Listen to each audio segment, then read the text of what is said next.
जैसे आपने सवाल पूछा कि मसीह में आने से पहले मैं एक कट्टर मुसलमान घराने शेख परिवार में मेरा जन्म हुआ भी, लेकिन मेरी कुरान ये बात को बिल्कुल बात मानती नहीं, क्योंकि कुरान की आयत में लिखा है कुल हुवल्लाहु अहद अल्लाहु समद लम यलिद वलम यूलद वलम यकुल लहू कुफुवन अहद। तो ये मैं तो मस्जिदों में अजान देने वाला व्यक्ति था, 5 वक्त नमाज पढ़ने वाला व्यक्ति था, कुरान की आयतें पढ़ने वाला व्यक्ति था। ये बात जब कुरान जब साफ तौर पर कहती है खुदा का कोई बेटा नहीं है, ना उसके पिता का और बेटे का कोई रिलेशनशिप है, तो ये बात मेरे जहन में बहुत ज़्यादा हिट कर दी थी और मैं बहुत ज़्यादा परेशान था कि मैं आगे क्या करूं, कैसे इस यीशु मसीह को अपना उद्धारकर्ता ग्रहण करूं। माइकल जय मसीह की। धन्यवाद प्रभाकर जी, आपने मुझे मौका दिया कि मैं अपनी गवाही के द्वारा लोगों तक ये बात संदेश पहुंचा सकूं। जब मैं करीब 7 साल का था उसी वक्त पता चला मेरे पिताजी रेलवे से रिटायरमेंट हो चुके हैं और उनकी बहुत ज़्यादा तबीयत ख़राब हो गई थी और हम लगातार उनका इलाज करते रहे, लेकिन धीरे धीरे हमको पता चला कि उनकी बीमारी ठीक ही नहीं हो रही थी। तो क्योंकि हमें ये इस बात का अंदाज़ा बिल्कुल नहीं था कि उनकी बीमारी शारीरिक बिल्कुल नहीं थी, उन्हें किसी ने जादू टोना किया था जिसे हम ब्लैक मैजिक कहते हैं, और उस जादू टोना के असर की वजह से वो बहुत ज़्यादा तकलीफ़ उन्हें सहनी पड़ी, खून की उल्टियाँ करते थे और हालत इस दिशा में पहुंच गई कि उनकी सारे दवाइयों में इलाज में हमारा सारा पैसा खर्च हो गया और अंतिम समय ऐसा आया कि उनका मृतक शरीर हमारे घर में पड़ा था और हम उनके शव को ले जाने के लिए भी हमारे पास पैसे तक नहीं थे। आस पड़ोस के लोग आए और उन्होंने चंदा इकट्ठा करके किसी तरह से मेरे पिताजी का मृतक शरीर तो उठा लिया गया। एक दिन मैं ओमान में आराधना में कर रहा था और उस वक्त मुझे यीशु मसीह का दर्शन हुआ, जहाँ पे यीशु मसीह ने मुझे गले लगा, उससे कहा कि तू मेरा बेटा है। और उस यीशु मसीह का दर्शन पाकर मेरे जीवन का जो दुख था, अपना पिता किसे कहकर बुलाऊं, उस वक्त मेरा दुख वहाँ पे दूर हुआ। एक समय का और भी एक अनुभव मैं आपके सामने बताना चाहता हूँ। एक मरतबा मैं रेलवे लाइन पे बम्बई, यहाँ पे जिस वक्त शुरुआत में थाना में ब्रिज नहीं था, तो हम लोग चल के ट्रेन के रेलवे ट्रैक से कलवा से लेकर थाना तक रेलवे ट्रैक पे चल के जाते थे, वहाँ पे था। और वो मैं ब्रिज का आधा हिस्सा मैंने कवर किया, पता चला सामने से एक तेज़ ट्रेन आ रही है। अभी आप सोचिए सिचुएशन, कोई मैं फिल्म का सीन आपके सामने नहीं बता रहा हूँ, मेरी ज़िंदगी की हकीकत है। सामने से ट्रेन आ रही है, पीछे मुड़ के देखा कि इतना डिस्टेंस नहीं है मैं भाग के अपनी जान बचा सकूँ। मेरी दाएं और बाएं तरफ पूरी खाड़ी है, अगर मैं एक कदम भी मैं गलत उठाता हूँ तो सीधा खाड़ी के अंदर नीचे गिरता हूँ। मैंने कुछ समझ में नहीं आ रहा था कि प्रभु मैं क्या करूँ। अंदर से एक आवाज़ आई कि भाग, आगे भाग। मैं आगे भागता रहा। मैं ये भी नहीं देखा कि दो जो फलियों के बीच में पटरी के अंदर रहती है नीचे, उसमें से मेरा पैर फंस जाएगा कहीं। मैं बस भागता रहा, कैसे भागा मुझे भी पता नहीं। रोशनी रोशनी वो बन के आया, रोशनी।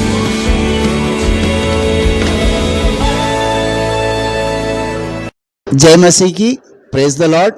परमेश्वर का मैं धन्यवाद करता हूं कि आज उसके बच्चों के साथ में मिलकर उसके नाम की महिमा के लिए मैं अपनी गवाही पेश करना चाहता हूं।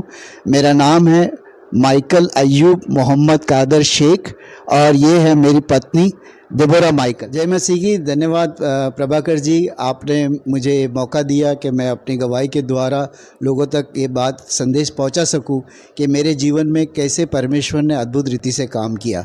जैसे आपने सवाल पूछा कि मसीह में आने से पहले मैं एक कट्टर मुसलमान घराने शेख परिवार में मेरा जन्म हुआ। मेरे पिताजी बम्बई के परेल वर्कशॉप में रेलवे में फोरमैन करके काम करते थे और हमारा बहुत बड़ा कुटुंब था। 6 मेरी बहनें और हम 4 भाई मिलके 10 बच्चे हम थे। जब मैं करीब 7 साल का था उसी वक्त पता चला मेरे पिताजी रेलवे से रिटायरमेंट हो चुके हैं और उनकी बहुत ज़्यादा तबीयत ख़राब हो गई थी।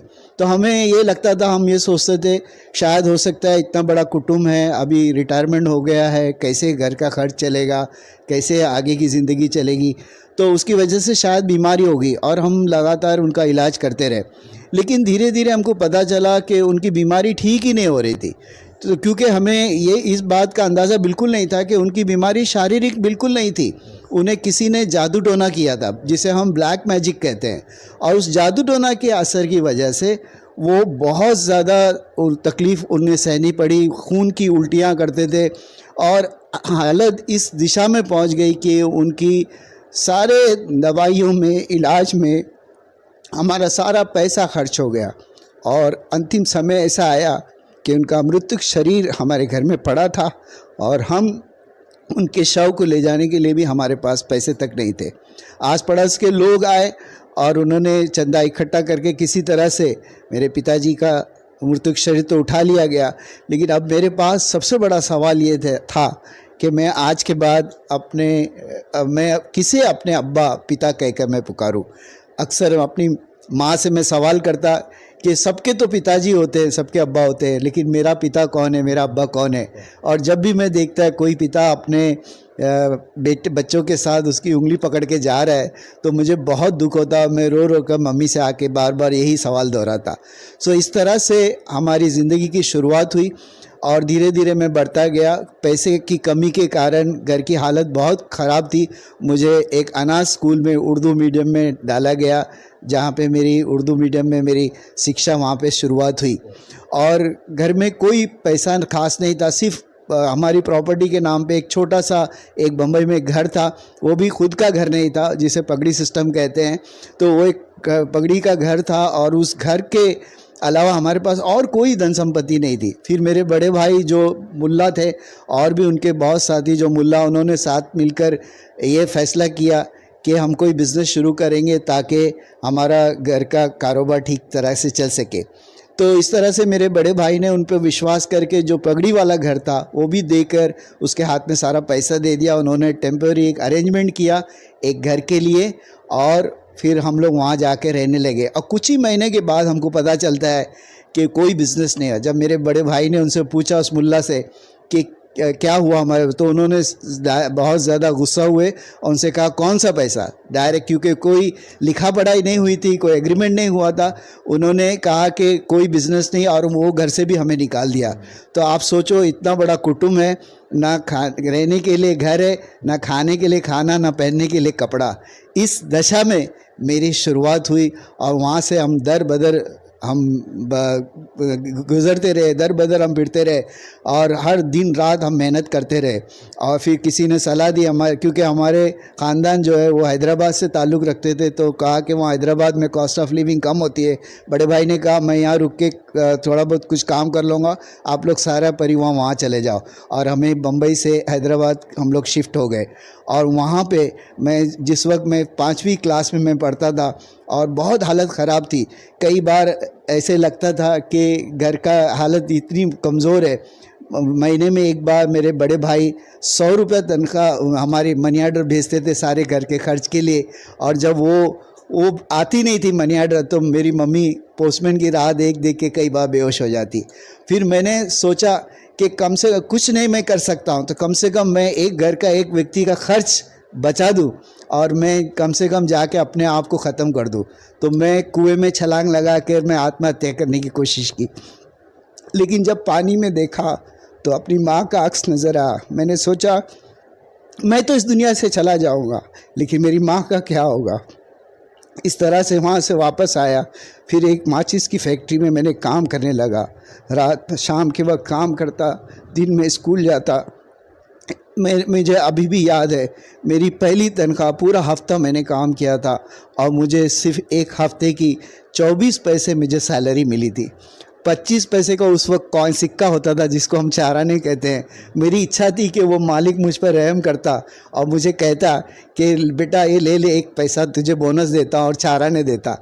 लेकिन मैं घर पे आके जब बहुत रोया तो मेरे बड़े भाई ने वो 24 पैसे लेकर मुझे 25 पैसे का एक सिक्का दिया और वहाँ पे मैंने वो सिक्का लेके कई दिन तक मैं बहुत खुश आनंद करता रहा।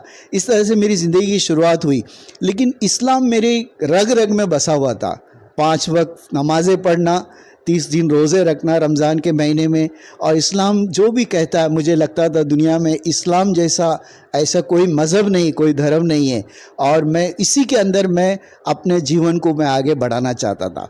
लेकिन धीरे धीरे हालात बदलते गए। जब वहाँ पे पैसे की कमी की वजह से बहुत तकलीफ़ होती रही हैदराबाद में, हमने मम्मी से कहा कि बम्बई जाएंगे, चाहे तो वहाँ पे बूट पॉलिश करेंगे, अखबार बेचेंगे, दूध बेचेंगे, कुछ ना कुछ काम करेंगे, बम्बई में पैसे मिलेंगे तो हम अपने घर को बचा सकते हैं।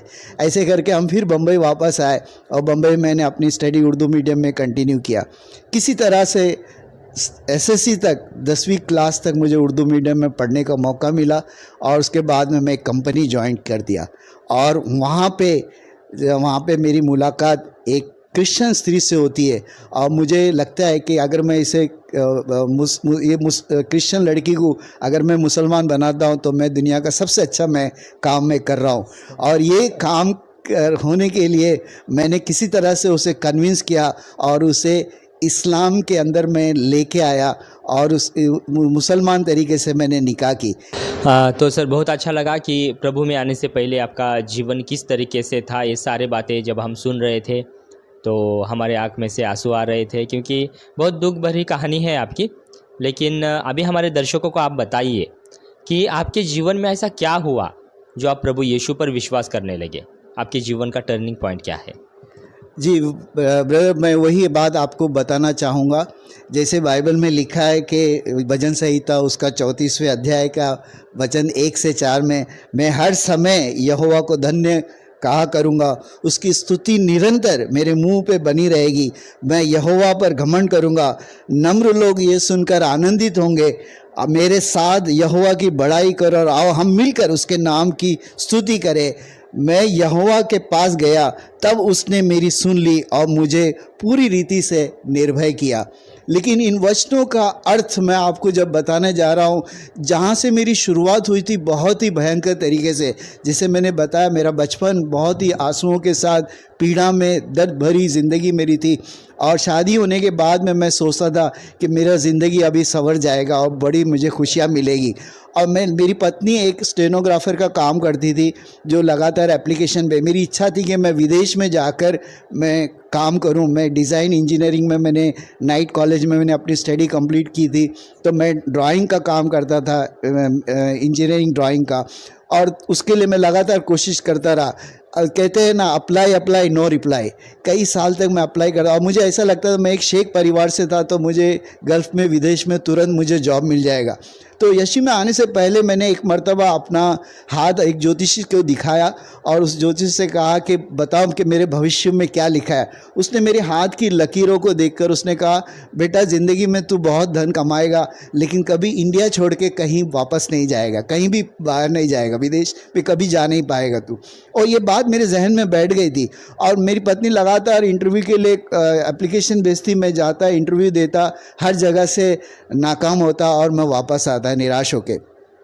तो एक नहीं, दो नहीं, 14 साल लगातार मैं कोशिश करता रहा, लेकिन कहीं से भी मुझे कोई आश्वासन नहीं मिला।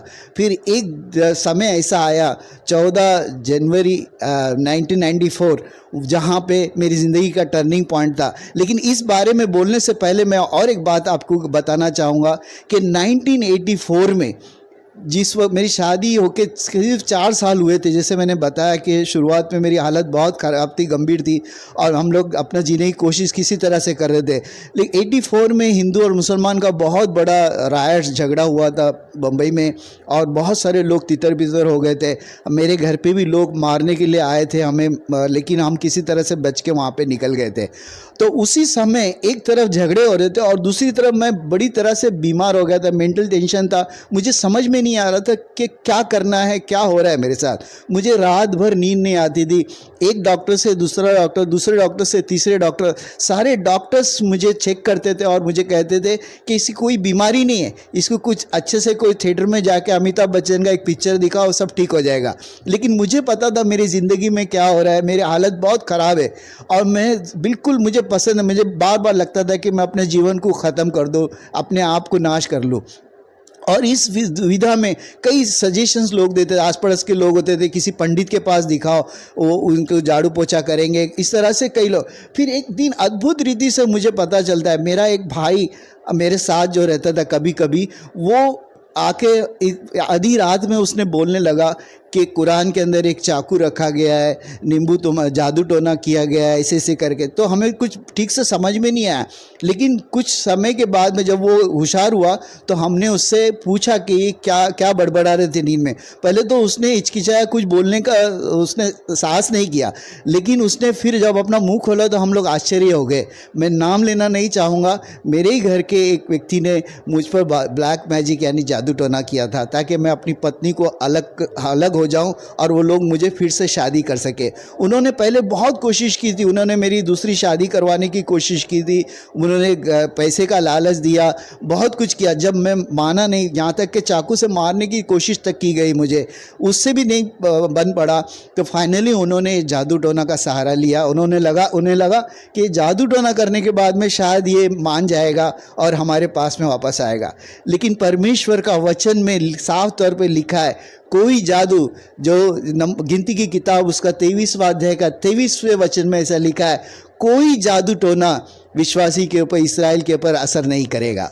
तो ये बात मेरे जहन में जब बैठी, तो हम लोग को पता चला कि जादू टोना है, तो मेरी पत्नी ने कहा कि देखो आपने बहुत सारे डॉक्टरों का इलाज किया है, लेकिन अभी एक डॉक्टर बाकी है जिसका इलाज करना बाकी है, आप उस डॉक्टर के पास क्यों नहीं जाते? मैंने कहा बता भाई, वो कौन सा डॉक्टर है अभी तक जो बचा हुआ है, जिसका पास मैं गया ही नहीं? उसने कहा उसका नाम यीशु मसीह है। हालेलुया। जब उसने ये कहा तो मैंने अपनी भाषा में, मैं उर्दू भाषा पढ़ने वाला व्यक्ति था, मैं उर्दू में मैंने बाइबल ख़रीदा और वहाँ जाके मैंने अपनी बाइबल लिया। पहली बार मैंने भजन संहिता 91 मैंने पढ़ना शुरू किया, जहाँ पे लिखा था, जो परम प्रधान के छाए हुए स्थान में बैठा रहे, वो सर्वशक्तिमान की छाया में ठिकाना पाएगा। मैं यहोवा के विषय में कहूँगा कि वो मेरा शरण स्थान और गढ़ है, वो मेरा परमेश्वर है, मैं उस पर भरोसा रखूँगा। वो तो तुझे बहेलिए के जाल से और महामारी से बचाएगा, वो तुझे अपने पंखों की आड़ में ले लेगा और तू उसके पैरों के नीचे शरण पाएगा। उसकी सच्चाई तेरे लिए ढाल और झिलम ठहरेगी। तू न रात के भय से डरेगा, न उस तीर से जो दिन को उड़ता है। जब ये वचन मैं पढ़ रहा था, उस वचन पढ़ने से पहले मेरे हाथ ऐसे कांपते थे, मुझे डर लगता था। मेरी पत्नी की ओर जब मैं अंधेरे में नजर करता था, मुझे ऐसे लगता था अचानक से इसके दांत निकल आएंगे और मुझे खा जाएगी। ऐसे डरावनी मुझे ऐसे विजन्स आते थे। लेकिन जैसे ये वचन पढ़ा, मेरे अंदर ऐसा लगा कि किसी ने मेरे शरीर में कोई इंजेक्शन कर रहा है, केमिकल डाला जा रहा है, और मुझे एक अजीब तरह की एक शांति नजर आई। और पहली मर्तबा इतने दिनों के बाद में, जबकि मैं स्लीपिंग पिल्स खाने के बावजूद मुझे नींद नहीं आती थी, और पहली बार मैं शांतिपूर्वक मैं सो गया। जब सुबह सवेरे उठा तो मुझे लगा कि ये छोटी सी पुस्तक, ये मामूली पुस्तक नहीं है, इसमें कुछ शक्ति है, कुछ सामर्थ्य है, कुछ पावर है। मेरी पत्नी ने कहा था कि ये यीशु मसीह अगर आपको चंगाई देता तो उसे आपको अपना उद्धारकर्ता ग्रहण करना पड़ेगा। और ये बात मेरे जहन में तो थी, लेकिन जैसे चंगाई हुई, मैंने और पढ़ने के पहले मैंने सिर्फ यही सोचा था कि यीशु मसीह भी कुरान का एक हिस्सा है, जिसे हम लोग हज़रत ईसा अलैहिस्सलाम के नाम से जानते हैं, जो एक शाफी है, शिफा देने वाला है, यानी चंगाई देने वाला, एक हीलर है। तो मैंने कहा कि बाइबल पढ़ना मेरे लिए कोई गलत नहीं है, और मैंने उससे वादा भी कर लिया था। लेकिन धीरे धीरे जब ये बात आगे बढ़ती गई, तो अभी मेरे सामने एक बहुत बड़ा चैलेंज था कि यीशु मसीह को अपना उद्धारकर्ता ग्रहण करना है, अपना नजात दहिंदा ग्रहण करना है। लेकिन मेरी कुरान ये बात को बिल्कुल बात मानती नहीं, क्योंकि कुरान की आयत में लिखा है, कुल हुवल्लाहु अहद अल्लाहु समद लम यलिद वलम यूलद वलम यकुल लहू कुफुवन अहद। तो ये, मैं तो मस्जिदों में अजान देने वाला व्यक्ति था, 5 वक्त नमाज पढ़ने वाला व्यक्ति था, कुरान की आयतें पढ़ने वाला व्यक्ति था। ये बात जब कुरान जब साफ तौर पे कहती है खुदा का कोई बेटा नहीं है, ना उसके पिता का और बेटे का कोई रिलेशनशिप है, तो ये बात मेरे जहन में बहुत ज़्यादा हिट करती थी, और मैं बहुत ज़्यादा परेशान था कि मैं आगे क्या करूं, कैसे इस यीशु मसीह को अपना उद्धारकर्ता ग्रहण करूं। तो धीरे धीरे ये बात 84 में मैं बीमार हुआ, चंगाई हुई, और 84 से लेके 1988 तक 4 साल तक लगातार मैं स्ट्रगल करता रहा इस्लाम और क्रिश्चियनिटी के बीच में।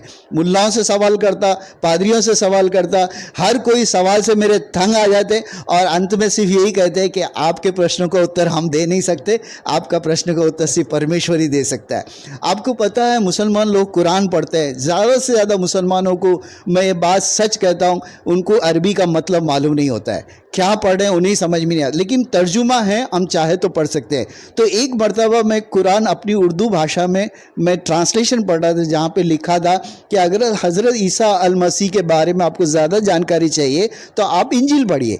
इंजील का मतलब क्या है? बाइबल।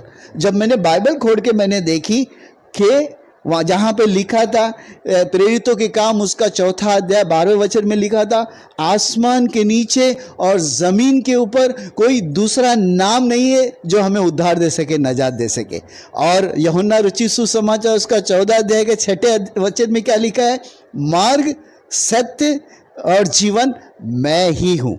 अक्सर लोग है ना ही शब्द को भूल जाते हैं, मैं मतलब और बहुत सारे हैं उसमें से एक ये नहीं, मैं ही, वही ही शब्द को कभी भूलना नहीं चाहिए। तो ये जैसे ये वचन मैंने पढ़ा मेरा जहन खुल गया और मैंने अपना यीशु मसीह को अपना उद्धारकर्ता ग्रहण किया। और मुझे ये भी पता चला गिनती की किताब में, जैसे मैंने शुरुआत में बताया 23 में लिखा है, निश्चय कोई मंत्र याकूब पर नहीं चल सकता और इस्राएल पर भावी कहना कोई अर्थ नहीं रखता, परंतु याकूब और इस्राएल के विषय में अब ये कहा जाएगा कि ईश्वर ने क्या ही विचित्र काम किया है। तो ये परमेश्वर ने मेरा जादू तो ना निकाल के मेरे जीवन को पूरी तरह से बदल दिया। अब उस वक्त और एक मेरे पास सामने मसला था, मैं उस वक्त घनसोली एरिया में रहता था, यहाँ पे दूर दूर तक कोई चर्च नहीं था, 10-12 किलोमीटर के आसपास कोई चर्च कलीसिया नहीं थी। तो मेरे बगल में एक मराठी व्यक्ति था जिससे मैंने पूछा कि भाई आसपास कोई चर्च है या किसी पास्टर को जानते हैं। उसने कहा मैं तो नहीं जानता, लेकिन मेरी कंपनी में कुछ क्रिश्चियन लोग हैं, उनसे मैं पता करूँगा। तो इसलिए उसने एक फ़ोन नंबर दिया जो हमें फ्री मेथोडिस्ट चर्च मुंबई का अंधेरी में एक पास्टर विलियम जॉन करके थे, उनका नंबर मिला और उन्होंने कहा कि ये नंबर पे आप कॉल करो, आप उनसे क्रिश्चियनिटी के बारे में बात कर सकते हैं। तो मैंने पास्टर जी को फ़ोन लगा विलियम जॉन को और उनसे कहा मेरा नाम मोहम्मद अय्यूब मोहम्मद कादर शेख है, मुझे बपतिस्मा लेना है। वो पास्टर जी एकदम से हैरान हो गए, कौन सा टेररिस्ट आ गए नया, बहुत परेशान हो गए। तो भी मैंने कहा आप चिंता ना करो पास्टर जी, मैं यीशु मसीह के बारे में मैं जानता हूँ, मुझे बपतिस्मा है। उन्होंने कहा ऐसी बात नहीं है, आप आओ मैं आपको बताऊंगा और उसके बाद में बपतिस्मा के बारे में हम लोग बात करेंगे। तो इस तरह से 1 जनवरी 1988 में बपतिस्मा के लिए मुझे बुलाया गया। वहाँ जाके मैंने देखा पवई लेक में एक लंबी कतार है, लाइन लगी हुई है, लोग जा रहे पानी में डुबकियाँ मार रहे हैं, बाहर निकल रहे। मैंने अपनी पत्नी से कहा ये सब क्या ड्रामा है, मुझे कुछ अच्छा नहीं लग रहा, हम लोग जाएंगे, चलो आराम से बम्बई थोड़ा घूम के वापस आएंगे। उसने कहा याद करो आपने वादा किया था, आपने प्रॉमिस किया था कि यीशु मसीह आपको चंगाई देगा तो आप बपतिस्मा लेंगे। तो इस तरह से मैंने कहा चलो ये विधि भी पूरी कर लेते। तो जिस वक्त ये मोहम्मद पानी में जा रहा था तब तो मोहम्मद था, लेकिन बाहर निकलते ही माइकल बन गया। Hallelujah, praise the Lord. और उसके बाद से शांति मेरे जीवन में अद्भुत रीति से काम करना शुरू किया, एक आत्मविश्वास मेरे अंदर आया, मेरी हेल्थ अच्छी होती गई। तब तक हमारी पहली बेटी हो चुकी थी जिसका नाम हमने शबाना रखा था। 1980 में हमारी शादी हुई थी, 81 में मेरी पहली बेटी हुई, उसका नाम हमने शबाना रखा था। और हमारे जीवन इस्लामिक तरीके से फिर निकल कर हमने उसका दूसरा बाद में यीशु में आने के बाद में उसका नाम हमने मेरी कर दिया, मेरी माइकल के नाम से अभी वो जानी जाती है। फिर 1988 में जनवरी में मेरा बपतिस्मा हुआ और 88 में जिस सितंबर में मेरी दूसरी बेटी पैदा हुई जिसका नाम हमने सारा माइकल रखा। वो तो क्रिश्चियन घराने में पैदा हुई। तीसरी बेटी बाद में उसका नाम रबेका है। अभी ये तो दोनों बेटियां हैं, मेरी माइकल है, वो अभी आयरलैंड में नर्स का काम कर रही है। दूसरी बेटी सारा है, वो ऑस्ट्रेलिया में सेटल है, वो भी नर्स का काम कर रही है। तीसरी बेटी रबेका है जो कि अभी एक आईपीसी के पास्टर से शादी किया और फुल टाइम मिनिस्ट्री में पास्टर अम्मा बन के विशाखापट्टनम में सेवकाई कर रही। तो खैर यहाँ पे मैं और एक ख़ास बात आपको बताना चाहूँगा। जैसे मैंने शुरुआत में आपको 2 बातें बताई, एक तो मेरी लाइफ की पहली इनकम थी 24 पैसा, और दूसरी बात एक ज्योतिषी ने मुझे बताया था कि मुझे कहीं विदेश में जॉब नहीं मिलेगा। तो मैं अप्लाई करते करते इस तरह से थक गया था कि कहीं फिर ऐसा होने लगा कि एक मर्तबा मैं इंटरव्यू के लिए जाता ही नहीं था और वापस आके वो अपनी पत्नी को झूठ बोलता था कि जा क्या। और आपको पता है पत्नी अपने पति का झूठ पकड़ने में बहुत एक्सपर्ट होती है। तो जैसे वो देखती मुझे पहचान लेती और बोलती कि आपने आज झूठ बोला है। और मैं क्योंकि तंग आ चुका था। फिर एक समय ऐसा आया 24 दिसंबर 1994 जब मेरी और मेरी पत्नी का क्रिसमस का दिन था, दिन भर झगड़ा हुआ। उसने कहा कि आप बहुत निकम्मे हो, आप किसी काम के नहीं हो, आपसे कुछ भी नहीं होने वाला। ऐसे करके उसने मुझसे झगड़ा किया और मैंने कहा जब भी फिर ये बातें हुई तो मैं भी बहुत दुखी हुआ। क्रिसमस का दिन आपको पता है ज़्यादातर लोग जश्न मनाते हैं, लेकिन उस दिन हमारे यहाँ उपवास प्रार्थना थी। सारा दिन हम लोग झगड़ते रहे और शाम के वक्त मैं अपने घुटनों के बल अपने कमरे में अपने आप को बंद कर दिया और वहाँ जाके घुटने टेक कर मैंने रो रो के परमेश्वर से प्रार्थना की। मैंने कहा, प्रभु देख, ये ज्योतिष कहता है कि तेरे हाथ की जो लकीरें हैं उसके डिज़ाइन के मुताबिक तू कभी इंडिया के बाहर नहीं जाएगा। मैंने कहा, प्रभु तूने मुझे प्रोफेशन दिया है ड्राइंग का, मेरी मर्ज़ी है जहाँ मैं ड्राइंग लाइन रेखा खींचूँ और मैं ड्राइंग अपनी मर्ज़ी से बनाऊँ। मैं ये बात को मानता हूँ, अगर ज्योतिष मेरे हाथ के डिज़ाइन देखकर मेरा भविष्य बताता है, लेकिन ये डिज़ाइन बनाने वाला तो ज्योतिष नहीं है, वो तो तू है। डिज़ाइनर कौन है? डिज़ाइनर तो तू है, परमेश्वर। तो मैंने परमेश्वर से कहा, प्रभु अगर तू सच्चा परमेश्वर है तो मेरा डायरेक्शन चेंज कर, मेरा हाथ की रेखा चेंज कर। ये बात बोलकर मैं वहाँ से आया और रूम के बाहर आके मैंने अपनी पत्नी से कहा, अगले क्रिसमस को मैं तेरे साथ नहीं रहूँगा और तू रो रो के मुझे याद करेगी। ऐसा मैंने चैलेंज देके बाहर आया। दिसंबर 25, 1994 की बात कर रहा हूँ। उसी जनवरी के पहले हफ्ते में 1995 में मुझे कुवैत के लिए एक कॉल आया। आपको पता है उसी वक्त बहुत बड़ा युद्ध हुआ था कुवैत और इराक का, और वहाँ पे बहुत सारे जो इराकियों ने कुवैत के बहुत सारे ऑयल फील्ड डिस्ट्रॉय की, जिसकी ड्राइंग बनाने के उनके बहुत सारे डिज़ाइनर चाहिए था। तो उसके लिए कॉल आया और मेरा सिलेक्शन हुआ। मैं खुशी खुशी आके अपनी पत्नी को बताया मेरा सिलेक्शन हुआ। तो मेरी पत्नी ने कहा, नहीं फिर हमेशा की तरह आप झूठ बोल रहे हैं। मैंने कहा, नहीं, इस बात मैं सच बोल रहा हूँ। और वीज़ा आने के प्रोसेस में 2-3 महीने लगे। 18 मार्च 1995 को कुवैत के लिए मेरी वीज़ा आई और मैं वहीं पे उसी दिन मैं कुवैत चला गया। तो जाने के पहले मैं पास्टर जी को बोला कि मुझे ऐसे कुवैत से कॉल आया है और मैं वहाँ पे जा रहा हूँ। पास्टर जी ने कहा, आप एक मुसलमान घर में पैदा हुए थे, आप मस्जिदों में नमाज़ पढ़ते थे, वहाँ जाके वापस अल्लाह अकबर शुरू कर देंगे, आप इस्लामिक देश में जा रहे हो। मैंने कहा, पास्टर जी जो परमेश्वर इंडिया के ऊपर रूल करता है, क्या वो परमेश्वर कुवैत पर रूल नहीं करता? हमारा परमेश्वर इंटरनेशनल परमेश्वर है। ऐसे करके मैंने पास्टर जी को बोला और वहाँ मेरे कुवैत में मेरा असाइनमेंट हुआ और प्रभु की दया से वहाँ जाकर मुझे इतना ज़्यादा आत्मिक उन्नति करने का मौका मिला।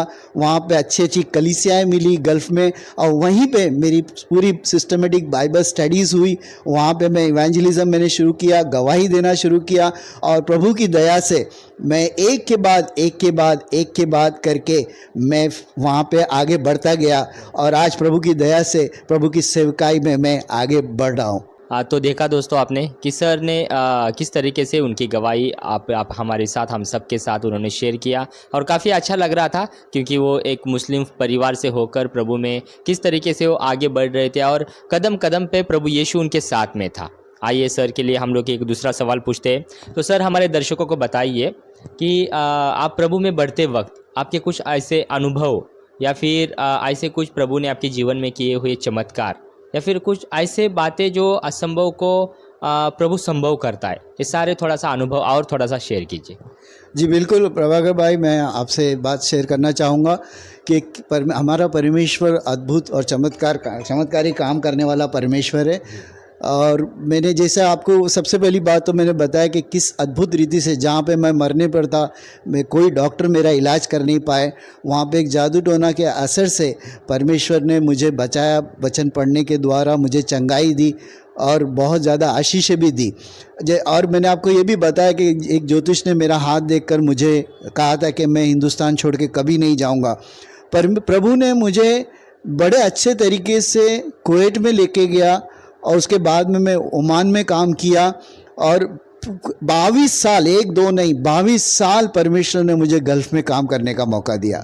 और मेरी अंतिम जो सैलरी मुझे परमेश्वर ने दिया था, मैं बात खास तौर से बताना चाहता हूँ, 2,40,000 रुपये मेरी मंथली सैलरी मुझे मिलती थी। आप सोचो मेरी पहली इनकम 24 पैसे थी।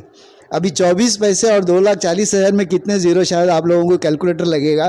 तो ये परमेश्वर, अब सवाल ये है कि मैं ये परमेश्वर की इसलिए उपासना करूं कि परमेश्वर ने मुझे आशीष किया। वैसे अगर दुनिया में अगर सिर्फ पैसा ही चाहिए, धन दौलत चाहिए, बहुत सारे तरीके पैसा कमाने के, लेकिन ये सिर्फ पैसे के लिए है या शारीरिक हमारी आशीषों के लिए नहीं। परमेश्वर अनंत काल का जीवन का वारिस मुझे बनाया। मुझे अपना आपको मैंने पता था, मैंने आपको शुरुआत में भी बताया कि मैं हर बार मैं तरसता रहा कि मैं किसे अपना अब्बा पिता कह के पुकारूं। जब भी मैं देखता किसी बच्चे को अपने पिता के साथ जाते हुए तो वो मेरी आंखें हमेशा भर आती। एक दिन मैं ओमान में आराधना में कर रहा था और उस वक्त मुझे यीशु मसीह का दर्शन हुआ, जहाँ पे यीशु मसीह ने मुझे गले लगा, उससे कहा कि तू मेरा बेटा है। और उस यीशु मसीह का दर्शन पाकर मेरे जीवन का जो दुख था, अपना पिता किसे कहकर बुलाऊं, उस वक्त मेरा दुख वहाँ पे दूर हुआ। मेरा अगर शारीरिक पिता जिंदा भी होता तो शायद मेरे लिए इतना कुछ कर नहीं पाता जितना मेरे आसमानी बाप ने किया। मेरे बचपन में मैं ऐसी जगह में बम्बई में रहा जहाँ पे कमर तक पानी रहता था बरसात में, आसपास कीड़े, ऐसे गंदी नाली के कीड़े, उन कीड़ों की तरफ जब मैं नज़र करता था तो मैं देखता था कि इस कीड़े में, बुलबुलाते हुए कीड़े में और मुझ में क्या फ़र्क है। एक अनजान सी ज़िंदगी वो गंदे नाली के कीड़े में पड़ा है, वैसे ही मैं भी मर जाऊंगा, लेकिन वो परमेश्वर ने उस गंदी नाली के कीड़े से उठाकर मुझे एक अद्भुत रीति से ओमान और कुवैत में भेजा और अन्य जातियों के बीच में भी गवाही के रूप में खड़ा किया मुझे। इस परमेश्वर का मैं धन्यवाद करता हूँ। एक समय का और भी एक अनुभव मैं आपके सामने बताना चाहता हूँ। एक मर्तबा मैं रेलवे लाइन पे बम्बई, यहाँ पे जिस वक्त शुरुआत में थाना में ब्रिज नहीं था तो हम लोग चल के ट्रेन के रेलवे ट्रैक से, कलवा से लेकर थाना तक रेलवे ट्रैक पे चल के जाते थे। वहाँ पे एक क्रीक ब्रिज है, आपको पता है। क्रीक ब्रिज के अंदर दो पटरियों के बीच में एक लोहे की एक पटरी होती है, लंबी फल्ली होती है जिसके ऊपर चल के हम जाते हैं, लेकिन वहाँ पे नहीं थे, सिर्फ वो लकड़ी के ऐसे आड़ी फल्लियाँ थी। तो मैं पैर जमा कर किसी तरह से जा रहा था और वो मैं ब्रिज का आधा हिस्सा मैंने कवर किया, पता चला सामने से एक तेज़ ट्रेन आ रही है। अभी आप सोचिए सिचुएशन, कोई मैं फिल्म का सीन आपके सामने नहीं बता रहा हूँ, मेरी ज़िंदगी की हकीकत है।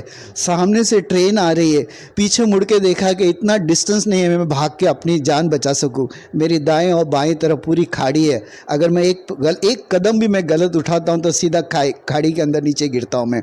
मैंने कुछ समझ में नहीं आ रहा था कि प्रभु मैं क्या करूं। अंदर से एक आवाज़ आई कि भाग, आगे ही भाग। मैं आगे भागता रहा। मैं ये भी नहीं देखा कि दो फलियों के बीच में पटरी के अंदर रहती है नीचे, उसमें से मेरा पैर फंस जाएगा कहीं। मैं बस भागता रहा, कैसे भागा मुझे भी पता नहीं। मैं जस्ट भाग के पटरी के बाहर निकला और ट्रेन वहाँ से उसी सेकंड पास हुई। आसपास के लोग भीड़ जमा हो गए, उन्होंने तो सोचा कि इसके टुकड़े भी गिनना मुश्किल होगा, अभी इतनी तेज़ रफ्तार से ट्रेन गई थी, लेकिन प्रभु ने उस अद्भुत रीति से मुझे बचाया।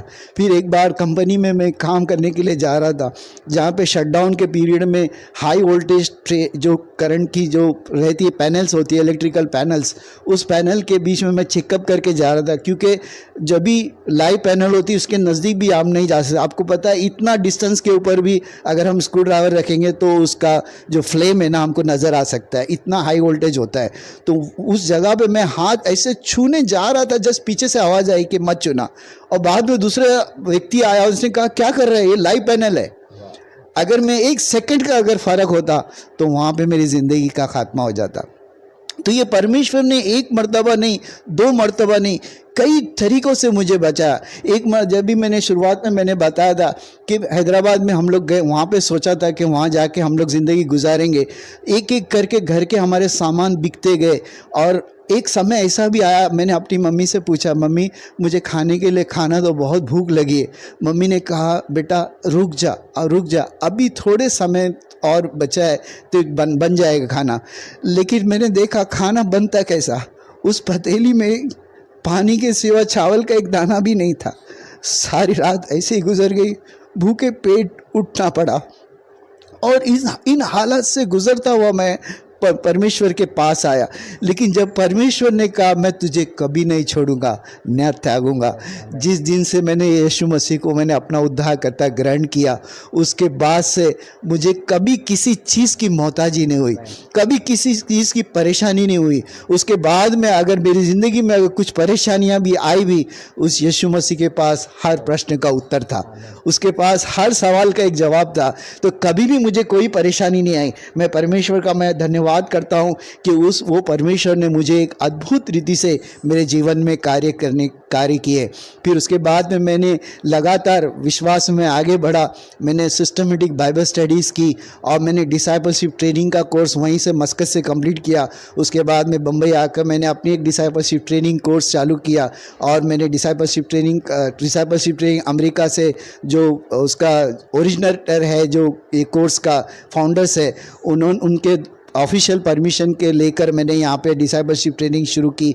इसके अलावा मैंने फिर अभी 2018 में मैं गिडियन इंटरनेशनल जो संस्था है वो दुनिया के बहुत सारे देशों में जिसके ब्रांचेस है, हमारे इंडिया में भी करीब 2000 के करीब कैंप्स है उसके अंदर मैंने भागीदारी ली और आज प्रभु की दया से इस गिडियन इंटरनेशनल का नवी मुंबई का मैं एरिया डायरेक्टर करके मुझे काम दिया गया है और मैं यहाँ पे उसके द्वारा हम लोग पूरे देश विदेश में बाइबल हम लोग फ्री में बाइबल डिस्ट्रीब्यूट करते हैं ताकि बहुत सारे लोग यीशु में आएँ। क्योंकि परमेश्वर कहता है यूहन्ना 10 का 30 और 32 में, मैं और पिता एक है। यहूदियों ने उस पत्थरवा करने के फिर पत्थर उठाए। इस पर यीशु ने उनसे कहा कि मैंने तुम्हें अपने पिता की ओर से बहुत से भले काम दिखाए हैं, उनमें से किस काम के लिए तुम मुझे पत्थरवा करते हो? पिता और पुत्र एक ही है। जो यीशु मसीह मोहम्मद पैगम आने के 635 साल के करीब पहले आए थे, उन्होंने जिस बात की गवाही दी, जिन्होंने चमत्कार किए, जिन्होंने अंधों को आंखें दी, लंगड़ों को चलना सिखाया, गूंगों को बोलना सिखाया, बहरों को सुनना सिखाया, यहाँ तक कि मरे हुए लाजर को जिंदा तक कर दिया, वो यीशु मसीह के बारे में कोई 635 साल के बाद में व्यक्ति आता है, कहता है ये झूठा नबी है, ये परमेश्वर का पुत्र नहीं है। ये कैसे हो सकता है? ये तो संभव ही नहीं है। जिस यीशु मसीह के बारे में यशायाह नबी उसके पैदाइश के 800 साल के करीब पहले भविष्यवाणी की थी कि एक कुंवारी से जन्म होगा जिसका नाम इमानुएल रखा जाएगा, जो लोगों का उद्धार करेगा, तो ये परमेश्वर का पुत्र के बारे में आजकल की बात नहीं, हजारों साल पहले से जिसकी भविष्यवाणी की थी। तो ये मैं परमेश्वर का धन्यवाद करता हूँ। और इसके लिए परमेश्वर ने वादा किया था उसके चेलों के लिए, प्रेरितों के काम 1 का 8वें वचन में लिखा, परंतु जब पवित्र आत्मा तुम पर आएगा तुम सामर्थ पाओगे और यरूशलेम और सारे यहूदिया और सामरिया और पृथ्वी की छोर तक मेरे गवाह ठहरोगे। तो आज इसी वजह से मैं अपनी गवाही लेकर आप सभी के पास आता हूँ कि ये यीशु मसीह ने जो मेरे जीवन में काम किए, काश मेरे पिता के समय जो इसको जादू टोना किया गया, अगर कोई परमेश्वर का सच्चा वचन, अगर वो गिनती की किताब 23 का 23 सुना था और परमेश्वर का वचन उसके पास हो सकता है मेरे पिताजी बच जाते। मैं नहीं चाहता हूँ मेरी तरह से कोई अनाथ हो, मैं नहीं चाहता हूँ कि बिना उद्धार पाए लोग नरक के रास्ते में जाए, मैं नहीं चाहता हूँ कि कोई दुख उठाए, क्योंकि परमेश्वर ने कहा है, ऐ बोझ से दबे हुए लोगों मेरे पास आओ, मैं तुम्हें विश्राम दूंगा। इस पूरी ज़िंदगी में कहीं भी विश्राम नहीं है। आप चाहे लाखों करोड़ों रुपए कमा लो, धन संपत्ति बना लो, आप ढेर सारे आप अपने लिए आशीष प्राप्त कर लो इस धरती की, लेकिन आपको अनंत काल का जीवन का वारिस कोई नहीं बना सकता, क्योंकि आसमान और पृथ्वी के नीचे दूसरा कोई नाम है ही नहीं जो हमें उद्धार दे सके, नजात दे सके। तो इस परमेश्वर की उपासना क्यों नहीं करूं? क्यों नहीं इस परमेश्वर की निरंतर मैं स्तुति करते रहूं? क्यों नहीं लोगों तक मैं अपनी गवाही लोगों तक पहुंचा सकूं? आज मैं परमेश्वर का धन्यवाद करता हूं कि इस माध्यम से जो लोग भी मुझे सुन रहे हैं वो लोग इस यीशु मसीह पर विश्वास करें। कि आपके जीवन में ऐसा कोई प्रश्न है जिसका उत्तर अभी तक आपको मिला नहीं है? क्या आपके जीवन में ऐसी कोई बीमारी है जिसका इलाज डॉक्टर ने कहा कि हो नहीं सकता? क्या आपके जीवन में ऐसा कोई कठिन परिस्थिति है जिसको सब लोगों ने कहा कि असंभव है? हमारा परमेश्वर असंभव को संभव करने वाला परमेश्वर। मैं परमेश्वर का धन्यवाद देता हूं कि इस गवाही के द्वारा प्रभु ने आपके विश्वास को जरूर दृढ़ किया है। अगर आज आपके पास में किसी तरह का कोई प्रश्न है, इस यीशु मसीह के पास है, इसके पास ही सिर्फ आपके सारे प्रश्नों का उत्तर है। खासतौर से मैं भाई प्रभाकर सूर्यवंशी का धन्यवाद करता हूं कि इन्होंने मेरे पास आकर इतना कष्ट लेकर इस गवाही को रिकॉर्ड करने के लिए उनके भाई के साथ आकर इस गवाही को रिकॉर्ड किया। इसके लिए मैं परमेश्वर का और आप सभी का धन्यवाद करता हूँ। Thank you. आज आपने मेरी गवाही सुनी है और मुझे विश्वास है इस गवाही के द्वारा प्रभु ने आपका ज़रूर विश्वास और प्रोत्साहन किया होगा। अगर आपको भी अगर गवाही देना है तो इस रोशनी प्रोडक्शन के ज़रिए जो स्क्रीन पर आप जो नंबर देख रहे हैं उस नंबर पर आप ज़रूर आप अपनी गवाही भेज सकते हैं। और ये बात मैं अपनी ओर से बताना चाहूँगा, यही बात सुनकर मैंने जब एक गवाही रोशनी प्रोडक्शन की देखी और एक व्यक्ति की, उसी वक्त मैंने नंबर नोट किया और भाई को बोला अगले 2 दिन के अंदर आज मैं आपकी अपनी गवाही आप लोगों के सामने पेश कर रहा हूँ। तो आप भी कृपया करके खामोश ना बैठिए, इस रोशनी प्रोडक्शन को लाइक कीजिए, सब्सक्राइब कीजिए और लगातार गवाहियों के द्वारा अपने विश्वास को बढ़ाइए और लोगों को भी बताइए। इस तरह से हम लोगों को आपसी में आने के लिए एक प्रोत्साहन दे सकते हैं। धन्यवाद।